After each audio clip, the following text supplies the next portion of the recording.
you started meetings.io first, right? And that Mhm. was the first successful outcome. You sold that to a publicly listed company, Jive. Yep. Yeah, and that was my that was actually my second YC journey. My first one was called Embedster, which never really got to see the light of day, but it was probably back then and probably still is one of the fastest growing YC companies ever. And what it did was this is going back in 2008, 2009, 2010 when everyone was struggling just to make anything work and have any revenues and everything. We figured out a way to have monetize embedded videos like YouTube and Vimeo and everything. We figured out how to find the highest CPM paying ads for this dog skateboard video and match them up very quickly and load them up like a pre. Wow.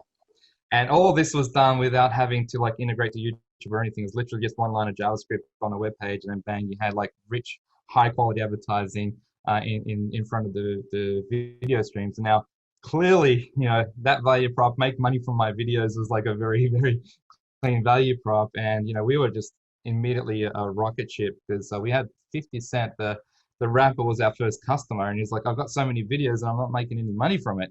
Wow. Uh, and we're like, yeah, we got the solution for that, and it was just straight up. There was no hockey stick; it was just up. And as soon as we turned it on, but it was also too good to be true. So it was a very important lesson for YC companies that you have to own the stack. We were basically dependent still on YouTube and others, and they can easily pull it away from us, and that's essentially what happened. And that was the end of that story.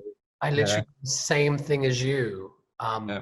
We were thinking of actually helping people also monetize videos, and we ended up building Vungle, and we decided we have to own the platform. We have to create an SDK and convince developers to put it in their app. But we did definitely see hockey stick growth, and it just never seemed to stop. And it was too good to be true in a way, but it took a lot of hard work to get there. But that's what happens when you hit product market fit, Totally. Yeah, and those are some really important lessons. I think a lot of other YC companies learned from that and saw, hey, if you got something special, make sure you've got that stack, make sure you're embedded in there as part of like the infrastructure so they can continue innovating and growing it out. And now we then sort of took the lessons we learned from videos, and we were using a lot of Skype to call up, customers and partners and hiring people and the rest of it. And the problem with Skype back then is like once you add someone to Skype, they're your friend for life. And even if it was just an interview or nothing, it's like you now had like, my mom's calling me on Skype, and now this, person I just met is calling me on Skype. So it's like always felt like the wrong tool. And WebEx was just way too complex and too clunky. Sure. So we just built ourselves the tool and really made it all about 0 to hello in 3 seconds. Can you share our URL and just get face to face with minimal effort possible and do it all in the browser? And so we devised probably the first ever P2P distributed video conferencing all inside the browser without any software installs. And that was, the innovation that we led into building Meetings.io. And that was around the time when Zoom was just starting up. And Zoom took a lot of those similar ideas of like simplification and removing all the complexity. And I remember like, when we joined Jive, I was like, well, Zoom, this one's for you now. So like, do well. Well, Zoom is now worth over $100 billion. Do you ever look back and wonder if you hadn't sold the company, do you think you could have been the market leader, or do you think it was the right decision to sell?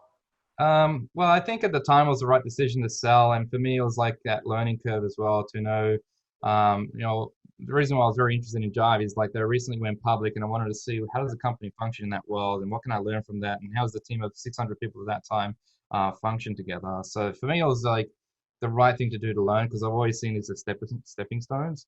But I do think that the problem we were solving and the value we were adding was very real. It just proved to me that it's a real problem, and I like finding real problems, and I think that's where it's just part of the path towards what I'm doing now. And I think whenever you're working on real problems, there's always opportunities there.